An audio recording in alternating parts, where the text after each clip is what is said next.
So hello and welcome. Thank you for joining us today at the New Brunswick College of Craft and Design. It's exciting times here. We have a new director, Dr. Kerry Nolan, and we're absolutely delighted to have her on board. And welcome Marilyn Luscombe. So she is attending today, our outgoing director. So it's been wonderful to have had Marilyn here and nice to see her back. So to officially begin, I would like to make the territorial acknowledgement. So on this unceded and unsurrendered territory where we live and work, the peace and friendship treaties were signed between 1725 and 1779 between the Elnu, the Wolastoqiyik, the Passamaquoddy nations, and the British. And we mention this because these peace and friendship treaties were amongst the earliest treaties ever to be made between Indigenous nations and Western nations. Now, despite the Canadian government's efforts since Confederation to assimilate and erase Indigenous peoples through government policies such as the Indian Act and the Residential Schools Act, thankfully, the resilience of our Indigenous peoples has meant that Indigenous traditions continue to influence the Canadian political, social, cultural, and environmental landscape today. So we have Dr. John Leroux joining us today. We're absolutely delighted John is going to do a talk. We do have a few housekeeping and special announcements that we'll run through first before we pass it to John. And I'm going to ask Tracy O'Brien, our student, to mention the announcements. Hey, Tracy. Hi. Matt Cripps is a regional winner of the BMO First Art competition. Congratulations to Matt from all of us. Yay. BMO First Art is a prestigious and high-profile national art contest attracting entries from 110 undergraduate art programs across Canada. An esteemed panel of jurors selected Matt's work from a pool of 295 submissions. We are thrilled and proud that Matt is a graduate of our Advanced Studio Practice and Ceramics Studio at MBCCD. A reminder that here in New Brunswick, we are creating inventive and complex work, building a new generation that represents the future of art in Canada. This is our 9th BMO win. Yeah. Thank you so much, Tracy. And now I would ask Audrey Arsenault, because really there are people joining us from Alberta, from Ireland, New Brunswick, Newfoundland. Audrey, can you just tell us briefly what this is all about? Thanks. This guest lecture series is organized by the New Brunswick College of Craft and Design Advanced Studio Practice Program in partnership with the Atlantic Center for Creativity. This series is free and open to the public. The purpose of the ASP guest lecture series is to model successful contemporary practice to our students and to inform, inspire, and ignite art and design dialogue and engagement in the greater public community. The ASP guest lecture series focuses on New Brunswick and provides a platform for presentation, a time for dialogue about ideas and opportunities, and a celebration of creative and cultural riches that we hold in Atlantic Canada. Thank you, Audrey. That was wonderful. Okay, so we're kind of on to why we're all here. So John Leroux is going to give us this talk called Making It All Matter, Finding Resonance and Meaning in Gallery Exhibitions. And I'd like to read the bio briefly for John. I think how lucky we are to have John in our province. Anyway, John is an architect, historian, author, curator, teacher, and advocate for the arts. He's an award-winning artist and architectural historian. He also holds a Bachelor of Architecture degree from McGill University in Montreal, an MA in Art History from Concordia University Montreal, and a PhD in History at UNB Fredericton. And among John's numerous art, historical, and curatorial projects are his documentation and interpretation of Fredericton's Centennial Building murals, the stained glass of Fredericton, the architectural landmarks of New Brunswick, and the recreation of Fred Ross's monumental Fredericton High School War Memorial mural at UNB's Richard J. Currie Center, among other things. He was also a team member of Canada's entry of the 2012 Venice Biennale in Architecture in Italy. He's a published author, as I mentioned, artist, teacher, and a passionate advocate for the arts. So with that, I'm going to share my screen and hand things over to John. Welcome, John. Hey, thanks so much, Jean. And it's a pleasure. And it's funny, it's sort of, I guess we're getting formal. It's the first time you haven't called me Johnny. Yeah. So it's good. I know. Okay. So, off you go, Johnny. Host disabled attendee screen sharing. So I think you have to let me share my screen, Jean, just myself. There we go. Okay. There we are. Okay, there we go. Pardon me for just 1 second, everyone. And slideshow. Whoop, view slideshow. Okay, great. So is that all set there, Jean? You can see that? That is excellent, John. I will mention one thing, which is an omission on my part, just to let people know that this is being recorded, and you know that if they're not comfortable with that, obviously it's fine for them to leave. Thanks, John. Okay, sure. Anyway, thank you so much, and it's an honor. It's an honor to be the first in this online speaker series. So, Dr. John, you can see Johnny Leroux there, so the staff at the college know who's actually talking to them. It's been an honor to be the curator at the Beaverbrook for the last 3 years. And when Jean asked me about doing this, one of the things I thought is, of course, what is the subject? She said it's open, something that matters. And I thought, well, something that matters. One of the things that I've tried to do as a curator is, and I think we've been fairly successful at it in the gallery for those first 3 years that we were open before the recent closing, is doing exhibitions that resonate beyond just simply putting pretty things on walls. And a lot of you probably know that galleries have kind of gone beyond that. And it's not just forcing ourselves into the political landscape or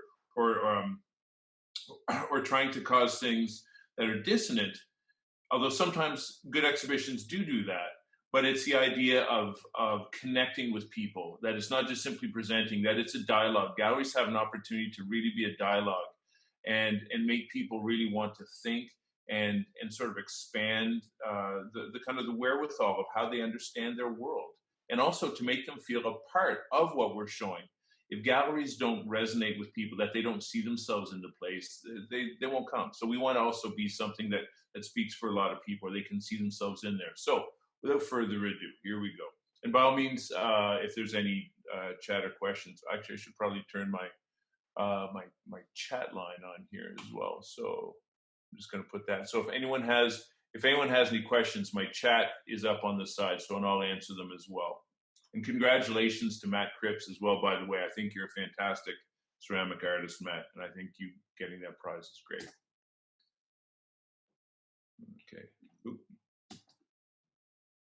Why is this not moving forward? Oh, there we go. Okay. So looking at other museums around the world, you were very lucky to have the Beaverbrook in Fredericton, but the idea of museums and galleries is changing around the world. If you look at two of the most kind of recognized ones that were executed just in the last decade, the National Museum of the African American in Washington, which is sort of the hottest place to go, although certainly pre-COVID in America, and the Museum of Human Rights in Winnipeg. Museums and galleries are changing. The mission isn't, again, simply just to present things, but to make people sort of think and to sometimes delve into challenging parts of our past, but also looking forward to our present. And so at the Beaverbrook, we tried to do that as well, because there's no getting around the history of the Beaverbrook. Is a treasure, collection's wonderful, but it would have been fairly ivory tower and pretty waspy for the first, say, 3 decades of its existence. So we're trying to really change that. And I know predecessors of mine have worked hard for that, but it's something that's been really important. Okay. What is this? I think I'm going to have to use this. There we go. Okay. So if we look at the National Gallery of Canada, I just want to start with a bigger example of something that's happened. The National Gallery was a little bit like this.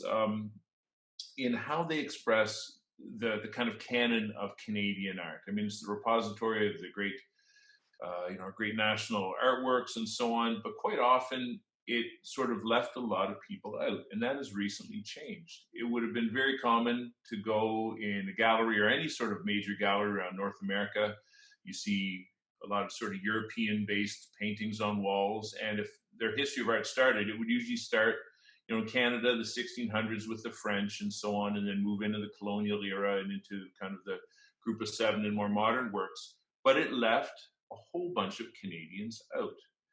And so what they realized, certainly with the Voices of First Nations, they actually did a pretty important exhibition and a complete reworking of their collection a few years ago in time for Canada's 150.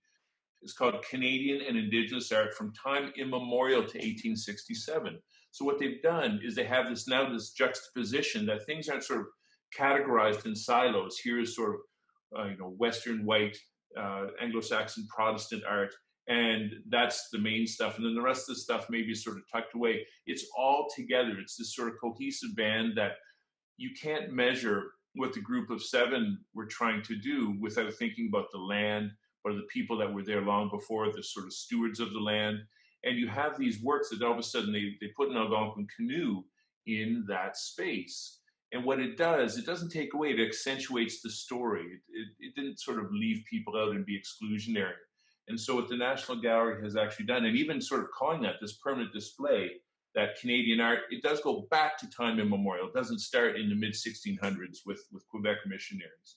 That what the First Nations peoples did is part of this. It goes back to thousands and thousands of years. And while they didn't often think of some of the things they did as sort of formally in art, they were functional objects, but they're objects of creativity, of beauty, and of material richness, which is how we sort of see art and craft today. So a few other installations they've since done is now you look at their room where Emily Carr's works are from the early 20th century, where she would often depict Indigenous works. And they have them with, you can see here, some Inuit and West Coast, Indigenous artifacts. So things start to kind of play off of each other. And it just tells a broader story of not something just that, here's white society coming in and sort of depicting this world. It becomes more of a dialogue and giving more all Canadians a voice. So with that in mind, and it's also been very successful too, and just a lot broader and in fact more interesting. At the Beaverbrook, kind of giving it away here with the canoe, this is an older photo. We've since built a better base for the canoe. I'm sure a lot of you have been in the gallery in the last 3 years. You would have seen, as soon as you walk in, this enormous birch bark canoe in the Atlantic Gallery, in the McKecher Gallery, as soon as you walk in. And it's actually the oldest birch bark canoe in the world. And it was made here in Fredericton by folks at St. Mary's across the river in the 1820s. So it's almost, basically, it's a 200-year-old canoe. And it was sent to Ireland, good old Ireland, Gene, and by British officers, and it was repatriated to Canada about 10 years ago and restored. And the Beaverbrook had it for a show. We don't own it, we're sort of holding it. But after the show 10 years ago, it was stored in a crate that was the biggest crate you could imagine. You could have held probably about 5 refrigerators in that crate. And it was tucked in the back for about 9-10 years, and it was just seen as in the way because it was just this object in a crate. It wasn't living. And when I started, one of the first things I did when I started at the gallery as curator was it was when the original expansion was going on a few years ago. They were talking about, well, we need some space. We got to get rid of that canoe and get rid of that crate, give it to the government, just put it away somewhere, send it to King's Landing, put it in the convention center, just whatever. And I fought that tooth and nail. I said, no, that's our most important artifact that we can actually show. And that is right around the period of when reconciliation was really sort of moving forward, and said, this is a vehicle for reconciliation without being forced and being genuine as well. A work of art, of creativity, of material history. We should show this and show it sort of semi-permanently in our Atlantic Gallery. Make it sort of the centerpiece, the keystone, the axis that everything else is is installed around. And we did. And it has since become probably our most popular work of art or object in the gallery. It's everything else sort of works around. You have this sort of resonance. And in fact, if you look at this now, this is as if you're standing and looking towards the middle of the Atlantic Canadian Room. Look at that big abstract Wayne Boucher in the back, done in the late 1990s. You get this mammoth that's about 8 feet wide. It's a huge painting, and on its own, it's a wonderful sort of kind of color field abstract. But all of a sudden, when you put it next to the canoe, to the grandfather Agüitan, it becomes so much more. It becomes, whether it's sky, waves, it all of a sudden has this sort of a breadth of meaning that it embellishes the canoe and the canoe embellishes it. It just, together they give each other more meaning. So they were never meant in a way for each other, but they absolutely need each other. It's one of those things. So as you walk in the gallery right now, this is if you're walking up the steps from the main entry. You see in the back, first thing you see is you look right back and you see the canoe. So it's also this sort of welcoming thing of acknowledging the importance of this. And it also just functionally works. It also fills the space, which you need. It's not just an empty room. Now, one of the things I will say is, going into other things we want to talk about, one of the reasons, well, actually, the main reason we did this, it wasn't to check off a box. It wasn't simply to say, look at what we're doing for First Nations reconciliation. It wasn't for that. Those things come. The reason I did it is it was just very simply the right thing to do. And however, I guess, simple that sounds, a lot of the things I'm going to show you, I guess I hope that people wouldn't do things like this because they think they need to be politically correct, check the box, make themselves feel better, feel like they're always the allies. Those things come. If you reach down deep and just simply do the right thing, present works that are interesting, that give people voice, that belong in the whole narrative of our culture, our history, of our community, these things will happen. So you do for the right reasons. And so all of these things I've done, it wasn't to just to build a bridge, but I knew that would come by simply, showing the art, if that kind of makes sense. So in looking at the front of the canoe as well, some of the restoration is a beautiful piece of work. And so the kids come up to this whenever they start children's tours as well. They come up, they come and sit around the canoe and talk about, again, the Wolastoqey that lived here, for 10, 15,000 years across the river, that this was made in this place from birch trees, which were of this place, of the Wolastoq on the river. And it's just a powerful thing that all of a sudden, you get First Nations communities, Indigenous communities that feel they have a voice, they have a stake in this place now. Because I've spoken to a lot of people from St. Mary's, that some of the guardians of the canoe, that said they didn't feel that just a few years ago. So it's been really good. It's been rewarding. And when we unveiled the canoe, we did it with ceremony and respect and involved the St. Mary's community as well, which is important. Just talking as well about entry, this is how important it is to have something that really strikes you as you enter a building, as I said, as the canoe does for us. First thing you see. This is the former, going back to the College of Craft and Design, my host today, this is the former entry lobby of the college about 12 years ago or so. It was pretty awful. It was like entering sort of a warehouse. And I remember I even had one of my better students. I used to teach there part-time. And one of my best students I ever had, he told me when he went in to apply, he actually walked in back then, he saw this and said, I'm not going to school at a place that looks like this. He literally walked out. And it was Chris Duaro. And he walked out, and then he got back to Queen Street and said, that's silly. I'm at least going to apply. But the reality is that kind of artistic, visual, cultural moment, if you want to give that, of someone walking in that building was enough to absolutely turn him off. So when I had a chance about a decade ago as an architect to work with the college, I said, first thing you need to do is you need to, for not a lot of money, redo this lobby. And also give a place to display works. You'd walk in this building and there was no place to actually, for the college to display and present the students' work. So that, what you're looking at now, exactly what became this just a few years ago. And it's been really successful. I know that, it's sort of altered a bit now, the security in front and some things have gotten a little chopped. But the fact that you can now have display cases where student work is shown, and it constantly changes, that this matters, is you have to give people voice and the ability to show their work, especially if you have an art college with no way to show art. It was crazy. And so I've always felt really good about that. So again, relate to that canoe, the idea that as you walk into a place, first impressions are absolutely critical. And I know that this has been really transformational for the college, which was really good. Now, getting back to the Beaverbrook for a second, one of the things as well is there's a sort of sometimes a dichotomy between sort of, I don't necessarily like the term colonial art to define everything, but, you know, say we go into sort of European-based art. It still obviously has its place. It's a massive part of the history of Canadian art, that the two things work together. It's not a matter of then discounting this to give the Indigenous art a place. You give them both sort of equal place and give them that sense of meaning, which I think is more real and is accurate. But what we have done as well for some of the earlier European work, like our Krieghoff walls, is actually to display them, which actually do still tell some interesting narratives of Indigenous First Nations life in Quebec, where Krieghoff painted in the mid-19th century, is to hang things like this in a way they would have done in the 19th century, sort of typical salon hangings like this. So as you walk in the Canadian galleries, the first place you go is this sort of, it's kind of a modern chevron place, but you have typical kind of 19th century wallpaper and a salon hanging to sort of give you a sense of this is how art like this was displayed back in the day. But what you can also then do is put that a bit on its head, is next to it show some really, really modern, brash, kind of 1960s art as well, which also makes the older art look older and the new art look even more on edge. So you can sometimes play with juxtaposition. It's not necessarily being a purist in all of the spaces.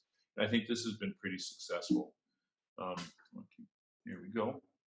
Now, one of the other things we've really, I think, done successfully at the gallery over the last couple of years is also broadened out the nature of what we show. And I've worked a lot with our education department. I know Christina Thompson I worked with was great. She helped curate this show of Alexandra Eaton's called Becoming.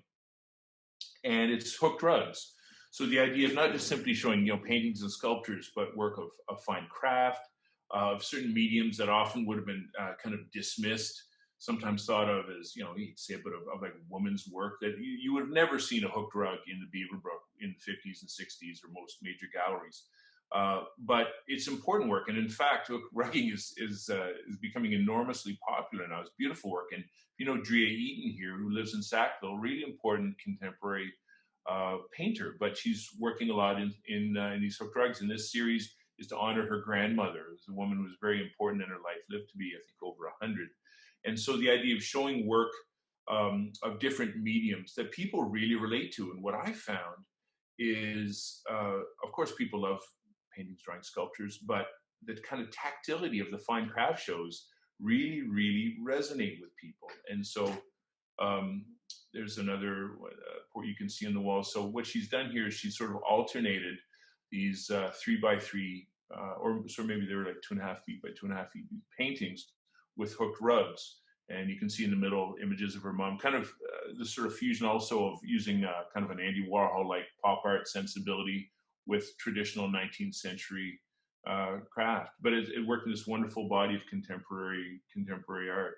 So it speaks on so many levels of fine craft, of painting, of women in history in New Brunswick, contemporary making, all of these kinds of things. It was a really strong work. And also, what's important as well, the ability to give people a sense of wanting to touch these things. Like, especially with Drea's work, it's so colorful. It's like candy. You want to reach out and just touch it. But what we've got here is the ability for people to touch small little examples. This was below the exhibition text. The people actually could touch a small little example of a hooked rug without kind of, you know, we're not allowed to have people touch the art on the walls, but giving some of her background as well. So kind of humanizing the experience and giving people credit that we know you want to touch it, so here you go. Here's a chance to do that. I think it also just shows respect for the viewers as well. In kind of doing these different things, this is actually the exact same wall that the Drea show was on. This is the next show, is in 2018, obviously the 100th anniversary of the end of World War I. An important moment of remembrance, and so across Canada and across the world, there were a lot of ceremonies, exhibitions, and so on. And the Beaverbrook has an interesting collection of art done by British and Canadian war artists, World War I. and we want to show it. But rather than just simply be, here's some few paintings on the walls, is having something, the idea of a century of remembering, something that can kind of connect a little bit more. We wanted to switch it up. So what you can see is there's some text between these paintings. And it's actually a poem by Alden Nolan, the great New Brunswick poet, Governor General's award-winning poet, who I think is one of the greatest Canadian poets who ever lived, of course, New Brunswicker. And he wrote this poem. It's called Ypres, 1915. The battle Canadians were in. It's one of his most well-known poems, and was written here in Fredericton. And so we hung it on the wall. So rather than just sort of the visual, is the idea that people, you have to slow down, encourage people to read the poem, and it brings this sort of the sensibilities and the meaning back into something much more local. It talks about a guy in a poem from the south side, south end of St. John, Billy McNally. And so you can kind of bring some things together. It doesn't take away, it improves the experience. It's the idea of sort of sharing. And it was really successful. Plus it helps fill out the wall. That's a practical thing too. This was a great project that it sort of really was the catalyst for a lot of things that we're trying to do now, is working with other groups in the community and throughout the province that as I said, we want to give voice to and partner with, and partly not, again, because, you have to, but it's simply the right thing to do. This was an exhibition called Overlooked or Ignoré, two New Brunswick artists and their Black experience. When I first started, I realized we had never really done an exhibition connected with Black History Month. And I wanted to. I've been quite interested as a student of Black history in New Brunswick. And I realized the gallery had never done that. And we had a couple works that sort of connected with that. And I was talking to our office administrator, whose husband is a board member of the New Brunswick Black History Society. He said, oh, he would like to work with you. His name's Graham Nickerson. Become good friends. And Graham has since actually started to do his master's in history at UNB from all of this. So with this exhibition, we actually borrowed, there's a wall. So this one's a little bit thinner than the others. We have two artists, so one work from each, talking about the Black experience in New Brunswick. And we have a current artist, or one you all know, Molly Boback, who was a war artist in World War II. And that's her work, the larger one in the middle is called Private Roy. It's of a Black woman done in Halifax in 1946. One of her finest works, I think it's in the collection of the National War Museum in Ottawa. We borrowed that, and it's a depiction, I'll get it here, depiction of Private Roy at an officer's mess. And even though at the time, this was before Boback had moved to New Brunswick, she would very soon and certainly became a New Brunswick artist. This is one of her important works and one of the few depictions of Black women during World War II for Canadian artists. But what's interesting about this one, and Graham worked with Graham actually worked with some renowned African Canadian art historians in Montreal, developed the text and the curation of all this. So I helped work with him. So it was a great partnership. And then he's really got this new alleyway into New Brunswick art history. So we explored the history of Private Roy here in Halifax. It's this very dignified painting of a woman who generally she can tell she's strong, she's doing her work. She's probably tired, had a hard day, but it's real. It's depicting her as a person, not as this sort of fetishized or sexualized Black object, which is how women were often depicted in art at that time in the 1940s. And it's a work where Boback gives her dignity and names her as well, because what Graham noted is usually Black history, Black art history at the time, they would rarely name the people as if they were just Black folks. They would just say, Black woman behind a bar or negress serving or something like that. But Boback has said, no, this is a real person with emotions and cares and difficulties. This is Private Roy. And that was a really important thing. And so this is really significant for that effect in art history. The second one we had next with a really deep art history connection to New Brunswick is a guy named Edward Banister, who almost no one knows about. But he was a Black man. He was born in St. Andrews, New Brunswick. He lived there till he was 18 from Black family. St. Andrews had a pretty significant Black population until the late 19th, early 20th century. So Banister grew up there and became one of the most important Black painters in America. In fact, he moved to Rhode Island when he was around 20. He won an award at the 1876 National Exhibition in Philadelphia, and he became one of the most important painters in Rhode Island. He's actually acknowledged as the first significant Black artist in America of note. So Americans think he's American. He's actually Canadian. He lived here till he was 18 in New Brunswick. He's one of the most important painters in our history, but no one here knows about him. So we borrowed a painting of his from the New Brunswick Museum, and it was great. So you have 20th century artist, 19th century artist, woman, man, black, white, all these kinds of things. And again, it just opened eyes. I'm fascinated by this because it was a really successful exhibition and simple. And now we've since done a few other projects with the New Brunswick Black History Society, and there will be more. So they now feel connected to the Beaverbrook Art Gallery. Worked with TNB and their 50th anniversary a few years ago with OK Silk. A lot of people didn't recognize that TNB had this wonderful series of posters done in the early 1970s by Leah Learning, who was actually Walter Learning's wife at the time. Super bold, very 70s graphics, but as good as any drama posters or any sort of graphic art you'd see almost in Canada at that time. Really, really rich. We borrowed these from the Provincial Archives, so it was a great way of honoring TNB, partnering with them. There was a dialogue and a public talk with Walter Learning and OK Silk in front of this, and it was just wonderful stuff. But you're also expanding it to graphic arts as well. And why can't a TNB poster be in the Beaverbrook Art Gallery? Just super creative, beautiful artworks, and it was great. Okay, so.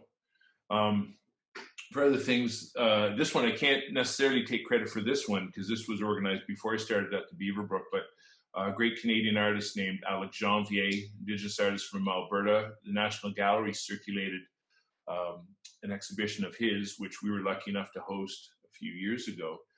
But with Alexandra, one of the wonderful things about that is it also gives us the opportunity to program certain things that just resonate. And, it's an idea of 1 + 1 = 3, again, there's another cliche for you, but it's true.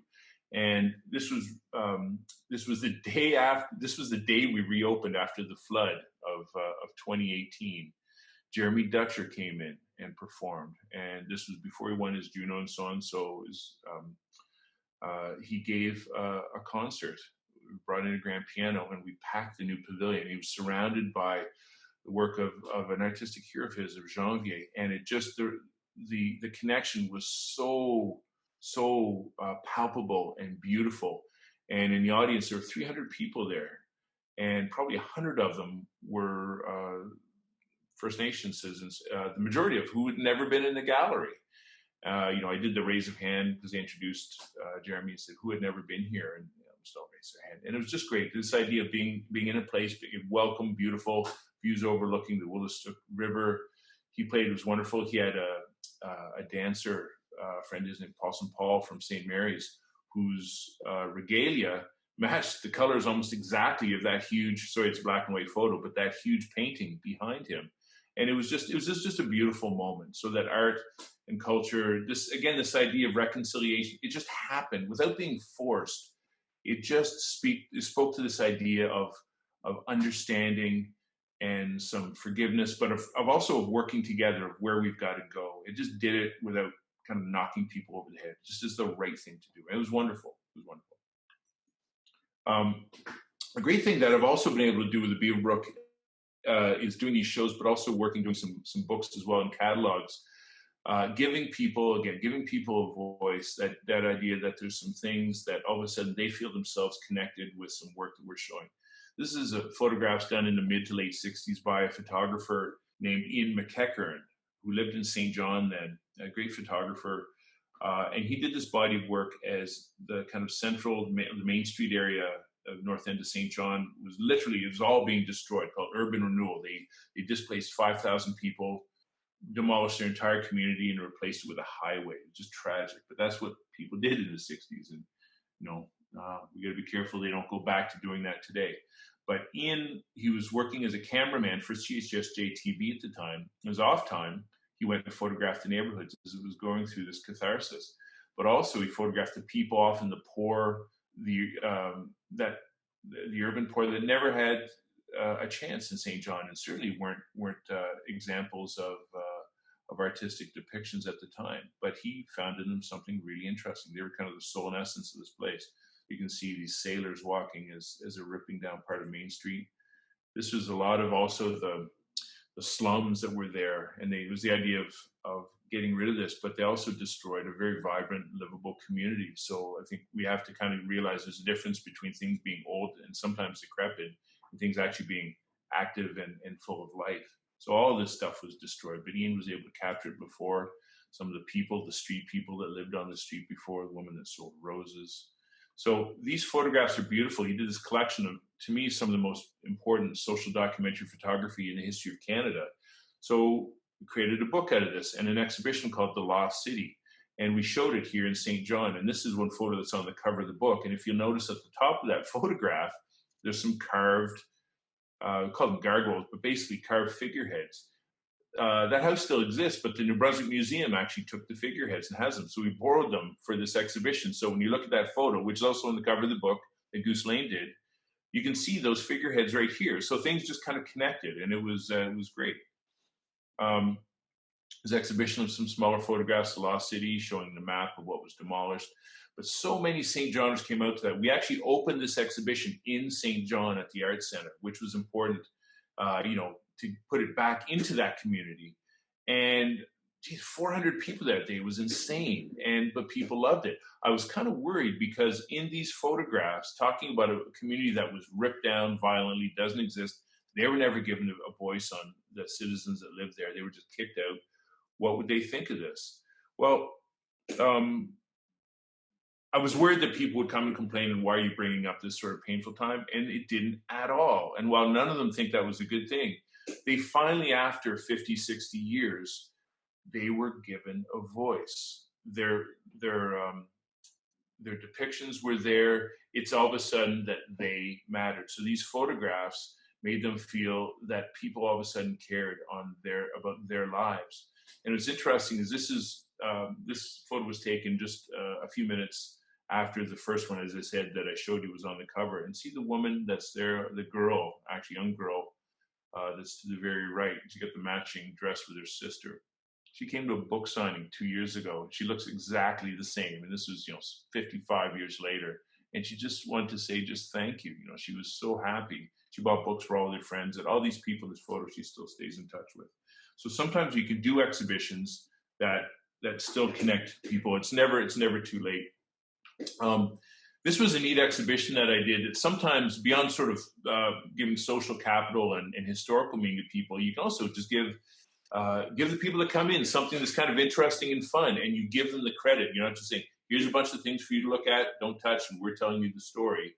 Is sometimes put it back in the viewer's hands about something that they can see and then take an active part in. And this was an exhibition I did. We have a bunch of sculpture at the Beaverbrook that rarely comes out. So I was thinking, what if, it's kind of flippant, but what if the sculpture and the paintings were talking to each other? And then I thought, well, actually, that's not a bad idea. So this was an exhibition called Sculpture Meet Painting, Painting Meet Sculpture. So I paired one painting with one sculpture. There's one case they were by the same artist, but usually they weren't at all. And they would have this sort of dialogue and discussion. And people loved it. And it was up to them to figure out. I wouldn't tell people what it was. And sometimes they would come up with things that, that I would have never thought of. So I'll just get in close ones. This one here, for example, in that same one, you can see there's this folk art rocking chair next to this painting of Sir James Dunn, one of the great donors. He's the guy, one of the reasons we have the Daigle at the Beaverbrook. And the reason I have these two, now this was my thought, but other people could think anything, is you get this sort of gray, very sort of boring, pardon me, but pretty flat portrait, businessman. And the one thing you don't notice in this is this chair. It's kind of the least important thing. So to me, that it was all about the chair. It's the one thing that doesn't matter in this painting. So we bring in this chair, which is vibrant colors and so on. It's kind of the absolute opposite of anything you would ever picture in this. So they kind of, sometimes they resonate, they connect, sometimes they're at loggerheads to each other. And the other side, you have this Guido Molinari blue painting, which is just flat, monocolor, and it's next to this sort of metal sculpture. So you get painting versus sculpture, but you get color, monochrome, But the funny thing is, as well, is that the painting is actually painted on aluminum. So it's still a metalwork and a metalwork, taking up space. There's all kinds of things that kind of play with each other. So it's an interesting thing. People really like that, giving them credit to that they kind of figured this stuff out. Working with College of Craft and Design, one of the great pleasures I had was doing an exhibition with the entire metal department a few years ago called Her Metal. And it was wonderful. And just knowing the quality and integrity of the work of these 6 women. So just this, so you know, it's Brigitte Clavette, Kristen Cooper, Kristen Bishop, Lucienne Levesque, Audrey Saint-Amour, and Erica Stanley. And we actually did a small publication of this, and it was called Her Metal, 6 New Brunswick Metalsmiths. And it was a fantastic exhibition where we got each of them to choose, totally their own accord, a work from our permanent collection, and then they made a work of their own that connected with that was a response piece. And so there's Kiki, you can see that beautiful sort of headpiece, this astounding piece with copper and silver, and I believe it's brass and bronze. And she chose the work by Carl Bean, which is at the top of that photograph there to the left of, you can see these sort of fetal twins, and Kiki is a twin, and it's got the bird above and so many things. And she did this beautiful piece, the headpiece was hung next to it. There's Audrey's down below, Balloon Buster. She worked with Yvonne Galland work. And here's a few others as well that just in again, doing kind of custom work, fine craft, these astounding artists. And it also wasn't an intention to make it this sort of, like I said, a female women's exhibition. But the fact is that the entire department at the college is 6 women. It did have this kind of connection of saying, okay, here's 6 women, totally skilled, incredibly creative and artistic, in working in this thing that's typically considered this kind of man's world. You picture this kind of gruff, dirty man at the forge, hammering out metal and hot iron. But at the college, it's women running the show. And I thought that really was a powerful statement. So you didn't force it in that, but it was there and it was talked about a bit. But it was just this kind of wonderful thing. And anyway, it was a great exhibition and got tremendous response. And it was also being able to do the publication that a lot of them were able to be in print for the first time. Another collaboration we did was with Janice Ray Cheney at the college. She did a summer residency, I believe, for just 2 weeks, where she came in and made some taxidermized animals. But then she wanted to place them around the gallery, like these little stuffed rats and raccoons and little animals. And it was so interesting to photograph them for a day. I said, let's leave them up for the whole summer. And it was great. And in fact, to her great love, this one woman, I don't know who it was, the tourists came around, saw these rats, thought they were real and screamed. This was the first day they were up. So it was like, hey, they work, it was a success. And so we left them there for the summer, and it was wonderful. And I know Janice appreciated it. So I think it's the idea of also sometimes being nimble and not saying, well, this wasn't planned, but why can't we make this work? Sure, let's just sort of stretch it out. And it became this sort of great partnership. Paul Daigle, a great artist from Fredericton, the world-renowned ballet dancer that not a lot of people knew about here in Fredericton. So we gave him a drawing and he does costumes to the Royal Winnipeg Ballet. So part of this is also celebrating local people as well. So these are the actual drawings. So again, that idea of fine craft, fashion, draftsmanship, dance, movement, all of these art forms together in this one exhibition by someone from Fredericton that works all around the world. He's worked in Russia and Peru, the United States. It's been really good. Percy Sakobe, a Wetaskiwin artist, has become a good friend. I've known Percy for a long time. Did this incredible graphic work and paintings. And my mom, actually, who I think is watching, said, you got to go back and see what Percy's doing. She's always at me all the time. I said, yeah. Finally, I did, and I was blown away by the quality of what he does, of a really unique voice that's absolutely immersed in his Indigenous culture of this place. He's not just doing more dream catchers and West Coast totem poles and typical, Plains Cree headdresses that they put on people that didn't really exist here. His regalia, the beadwork, the graphic motifs are all based on the kind of the Malistite Wolastoqiyik material way of living. It's grounded in this place, and he celebrates it with contemporary graphic arts, and it's wonderful. So we did an exhibition called Percy Sakobe, Wolastoqiyik Storyteller, and what's great about it is one of his great works. I love this one. It's owned by the band over in St. Mary's. We did a small catalog for this in 3 languages. So it was in English and French, which we have to do for everything at the Beaverbrook anyway, but we also translated it into Wolastoqiyik.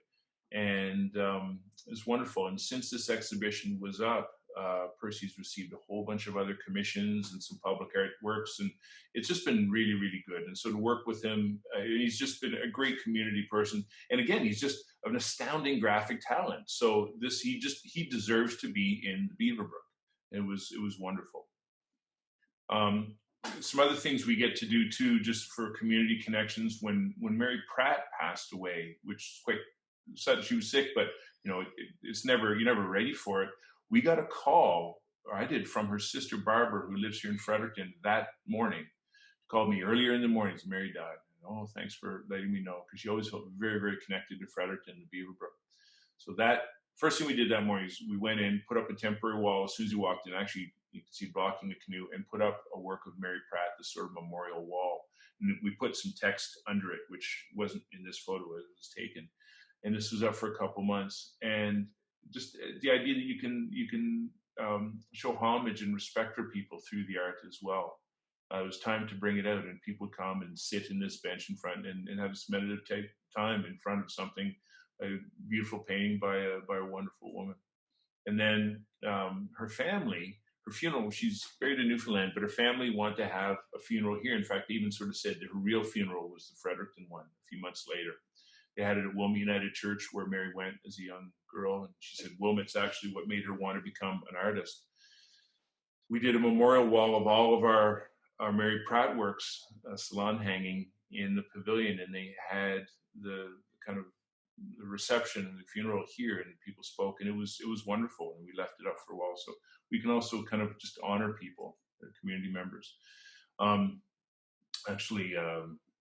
Just for time, I'm just going to pass this by, okay? So we also can work with, again, the idea of being nimble. We got approached, this might have been a year ago or 9 months ago, maybe a year ago, by Imelda Purley. At the time was just finishing up her term of running the Mi'kmaq Wolastoqiyik Center at UNB, and wanted to put up an exhibition called 13 Moon Healing Drums.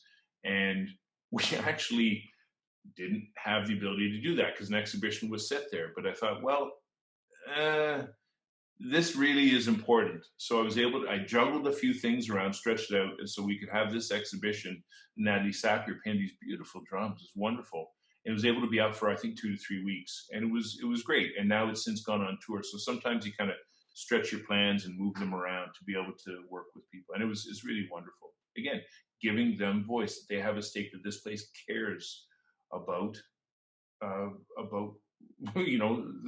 Wolastoqiyik.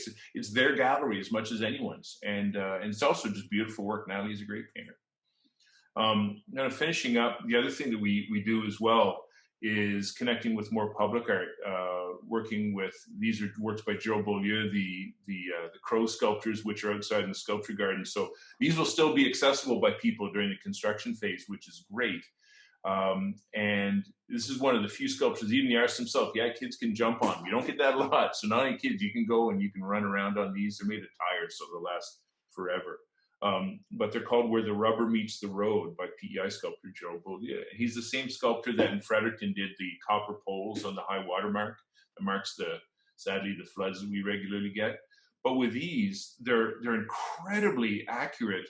There's almost these sort of living giant crow sculptures made out of recycled tires, and on so many levels, they're meant to be dead birds in a sense, but when you look at them in their faces and the eyes, they're alive. They feel very real, and this sort of this connection with that oftentimes birds are killed as roadkill, but being made of tires of the same thing, it kind of speaks to that kind of connection, which is a little disconcerting at times, but it also talks about the recycling of materials giving new life to something which was dead, these dead old tires. But by making a sculpture, you've given them new life. So there's something is always kind of coming up too. So this dichotomy of life and death, and nothing is ever over. And you can live that, show that through art. The public art piece we worked with our curatorial intern the last 2 years, Emma Hassan-Sal-Purley, a wonderful person, great artist as well, doing a lot of curatorial work with us. She did an installation, temporary installation, which the last flood actually wiped away, but tying a bunch of feathers through the trees along the Wolastoq River behind the gallery, and it was wonderful. So even using the landscape around us for public art, messing around with it. And just another thing, I just want to say something that is coming up when we do reopen. We're working with the New Brunswick Queer Heritage Initiative to do an exhibition of photographs from the early 20th century about Lenn Cub. And so I came to a talk that the college put on about a year and a half ago, I think. Was it a gallery on Queen, I believe? And there's some student work, and it was pretty interesting work, and it was good. But then Dusty Green came up and spoke with us. He showed these photographs from the early 1900s of these two men named Lenn and Cub that grew up around Norton. A gay couple photographed themselves, one of them had a camera, and some really exquisite, beautiful photographs. And it's so rare to have photographic visual evidence of a gay relationship at that time. It's essentially non-existent. So that historical, and of course it existed, but it was so under the belly and hidden at the time. You could never come out. In fact, it kind of destroyed the lives of these two men when they were outed by someone who lived in their community. But the collection of photographs and the story and the narrative is so powerful. After I heard Dusty talk about this, and I didn't know this work from Boo, I went up to him and I said, I'd love to do an exhibition of this at the gallery. And he said, sure. And so working it out, and worked out that we're going to do a book with Goose Lane on this as well. And it's going to be something I think that's really going to have a strong life. And it's a story and a collection of works that ended kind of tragically decades and decades ago. But here's a way to kind of give a homage to these people that lived at a time that couldn't understand what they were about. And hopefully we've come a long ways for that. And for this as well, so you get photography, so we can show it at the gallery. They're actually wonderful photos, as I mentioned, but it's this great social history, but it involves art and culture and history. So, just the photographs themselves are a way that we can tell a visual story that matters to New Brunswick, and having just a deeper part of our history and heritage and working with them. It's just a wonderful opportunity. So there we go. I'm going to stop sharing the screen, and let's see. Right there, and I'm gonna let you maybe go on. And if I don't know if anyone has questions, Jean, or how you'd like to go on it, but that's my story, and this is just some of the things we like to think of, but it's hopefully that some of that made some sense. It made so much sense. That was absolutely wonderful, Johnny. Thank you. And I think what resonated for me was the consciousness. And that repetition of giving voice and giving agency to these groups and stories that maybe even in the past at times didn't have a voice and weren't in the privileged position that we have. And I think that, that ability as a curator and managing collections like that to be able to reframe things of the past that we now know and are more conscious of, that they had negative undertones, and we're aware of who was absent and what those messages and who those messages were for and who benefited. I think the ability to be able to reframe and tell that story is a wonderful thing, because it can take even the stuff that was bad of the past and turn it into something positive to move us in a better direction. So thank you.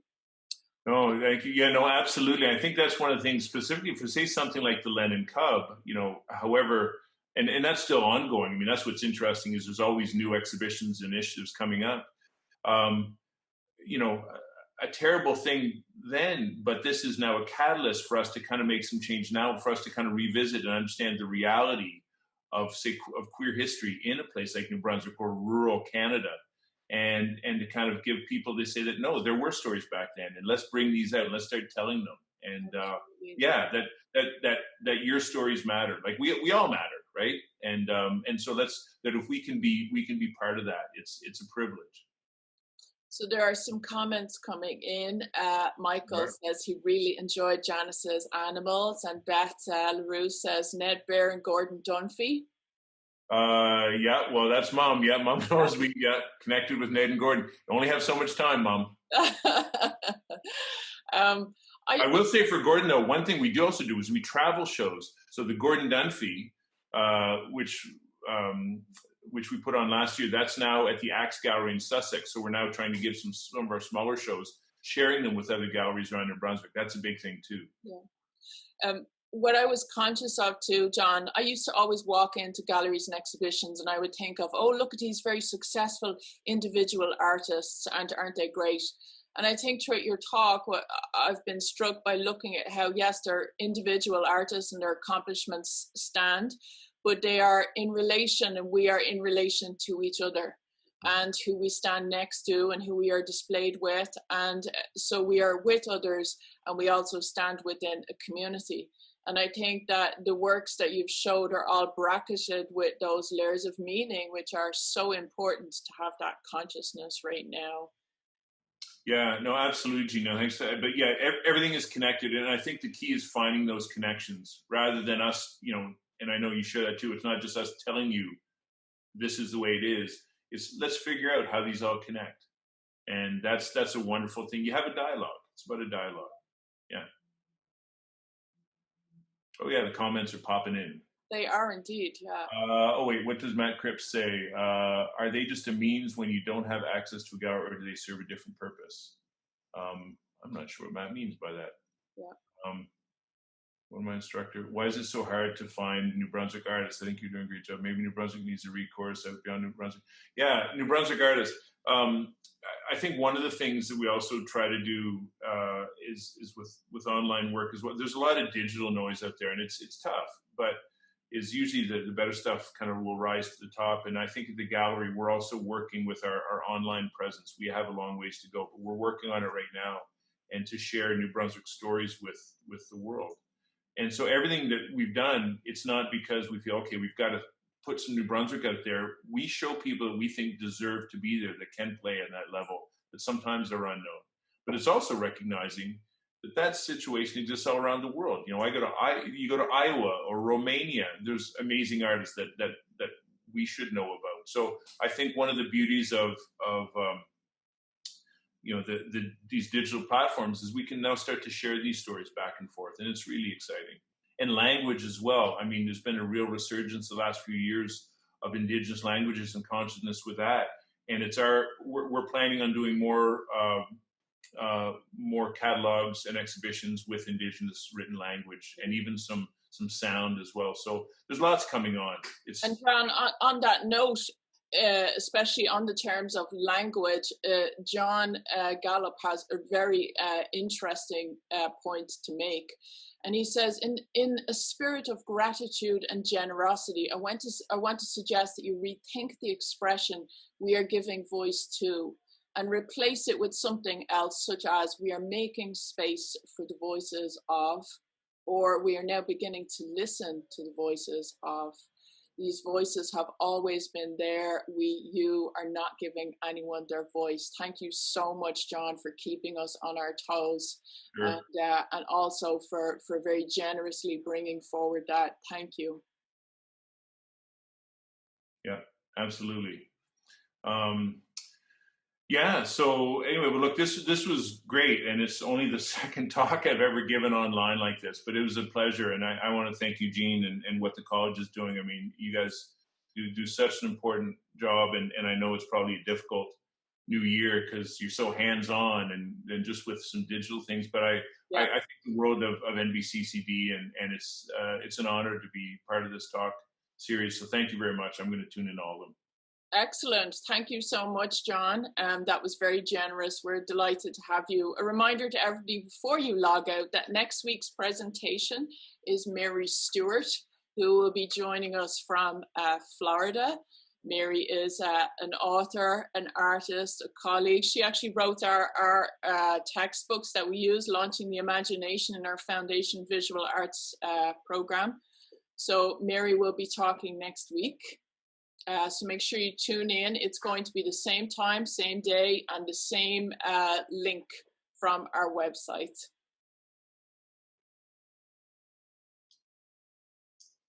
Okay. Anybody else got any final questions? Or comments, I should say, not questions. Lots of thank yous, Johnny. Mary? Yeah, I was just going to say thank you, Jane, for getting this all organized. No, not at all. And thank you to the Atlantic Center for Creativity, Mary Bladwick at UNB, too, who we're partnering with. Okay, folks, well, have a great day. And we'll see you all again next week. Thank you.